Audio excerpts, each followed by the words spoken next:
I will start this podcast in 12 seconds.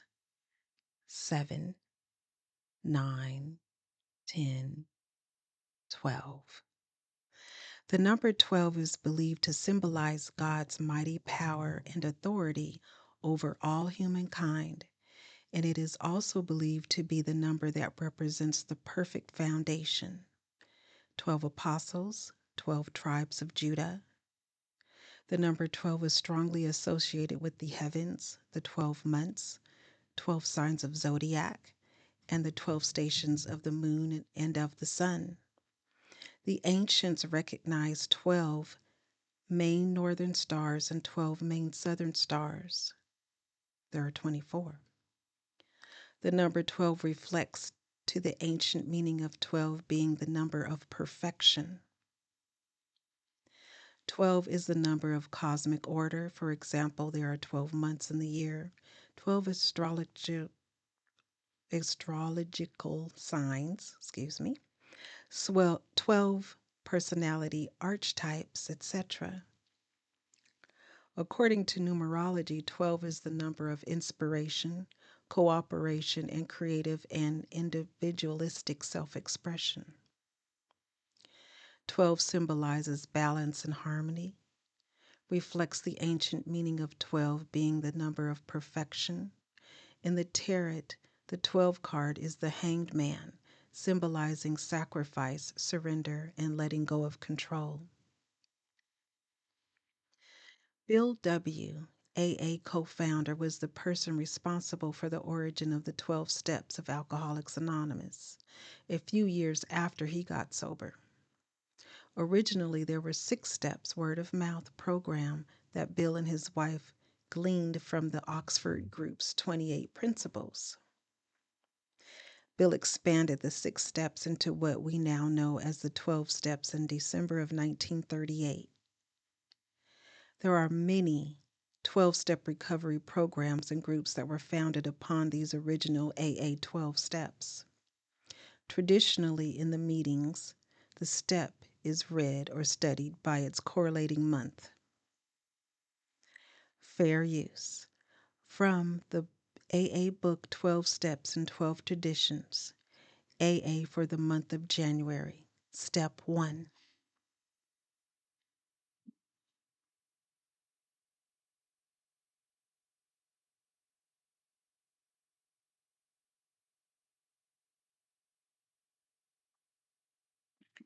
Step 1.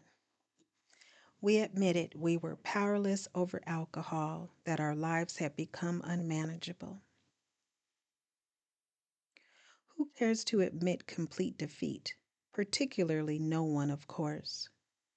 Every natural instinct cries out against the idea of personal powerlessness. It is truly awful to admit that, glass in hand, we have warped our minds into such an obsession for destructive drinking that only an act of providence can remove it from us.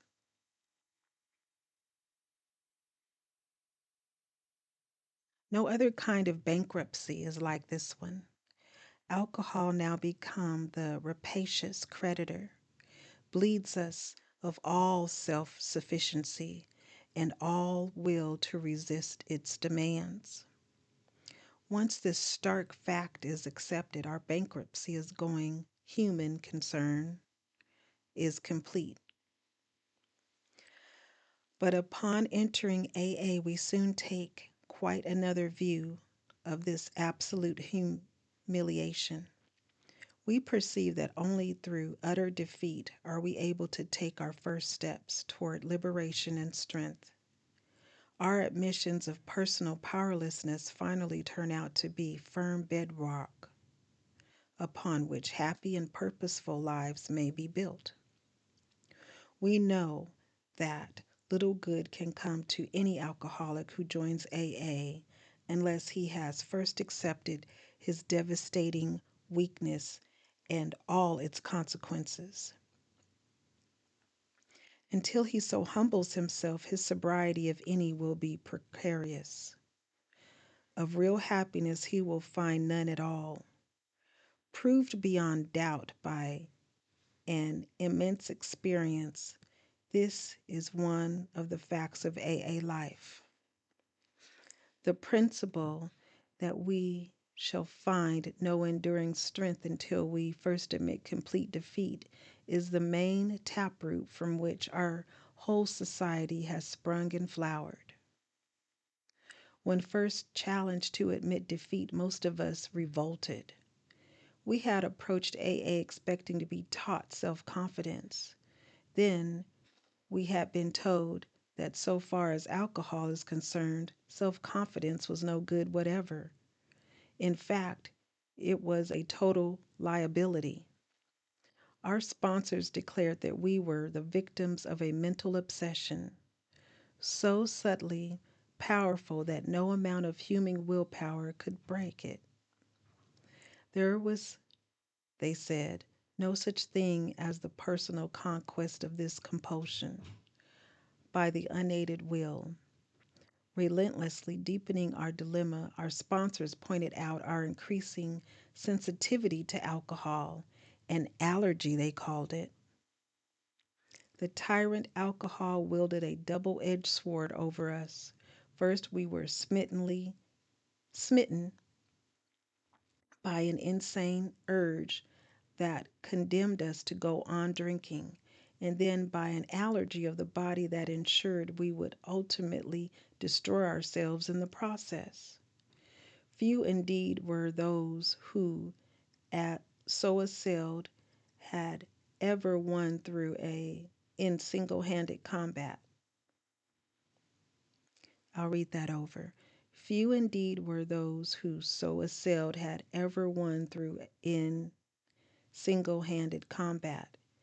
It was a statistical fact that alcoholics almost never recovered on their own resources, and this had been true apparently ever since man had first crushed grapes.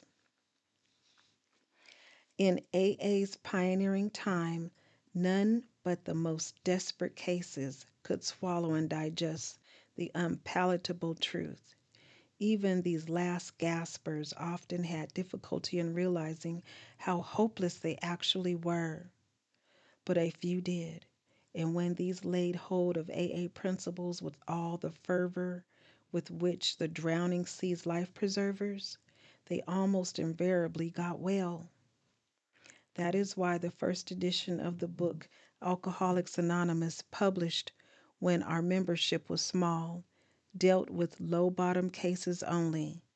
Many less desperate alcoholics tried AA but did not succeed because they could not make the admission of hopelessness. It is a tremendous satisfaction to record that in the following years this changed. Alcoholics who still had their health, their families, their jobs, and even two cars in the garage began to recognize their alcoholism. As this trend grew, they were joined by young people who were scarcely more than potential alcoholics. They were spared that last 10 or 15 years of literal hell the rest of us had gone through.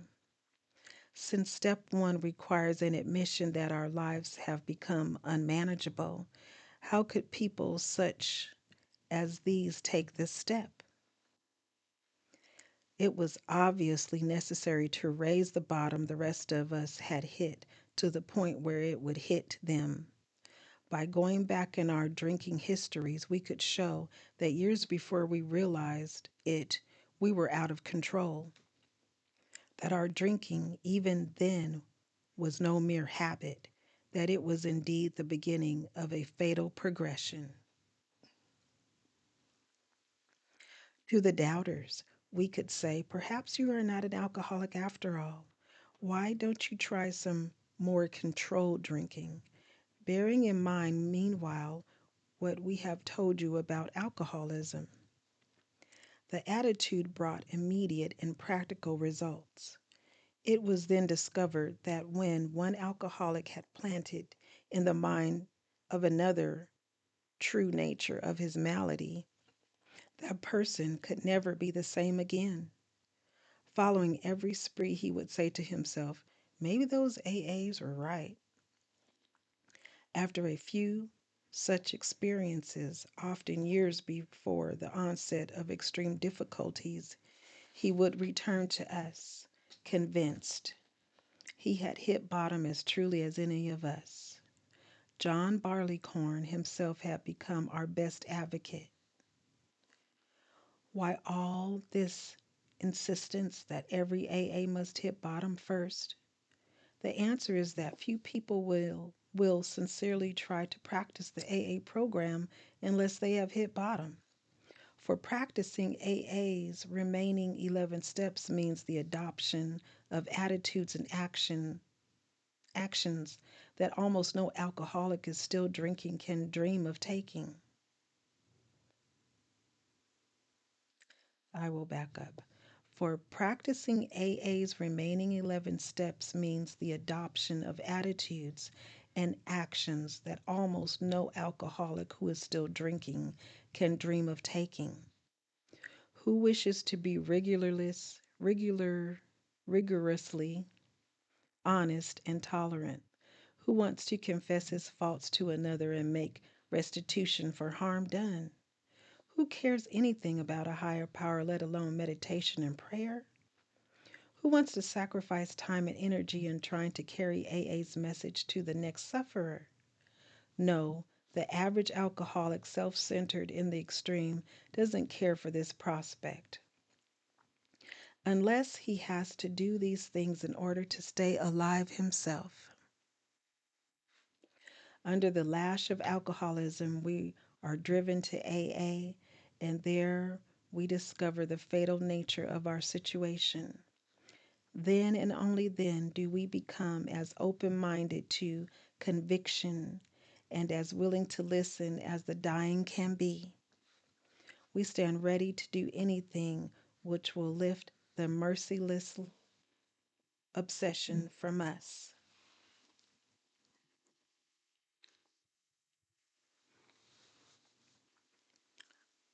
Step 1 was just read from the 12 and 12 by day of DHB Recovery Network. There are other ways to recover, and using a 12-step program is not the only way. But I have learned, as many will say, the millions who are working their programs, it works if you work it. And AA 12 steps have gone on to inspire NA, Narcotics Anonymous, MA, Marijuana Anonymous, OE, I believe it's Overeaters. It might be OA, Overeaters Anonymous. Um, Excuse me for that one. Gamblers, Sex Anonymous, Gamblers Anonymous. I said that. Let's see.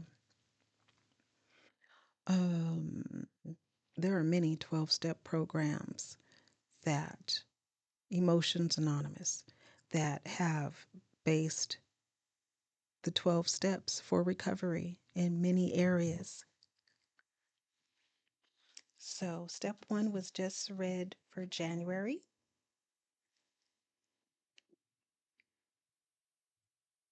Please like, share, and subscribe. And next month, we will read step 2 for February out of the 12 and 12, 12 steps and 12 traditions. These readings, I'll just focus on the steps. That is usually what a sponsor would go over. But there are other sponsors. You can get a service sponsor who will go over the 12 traditions. And these 12 traditions can be brought up in regular AA meetings as well.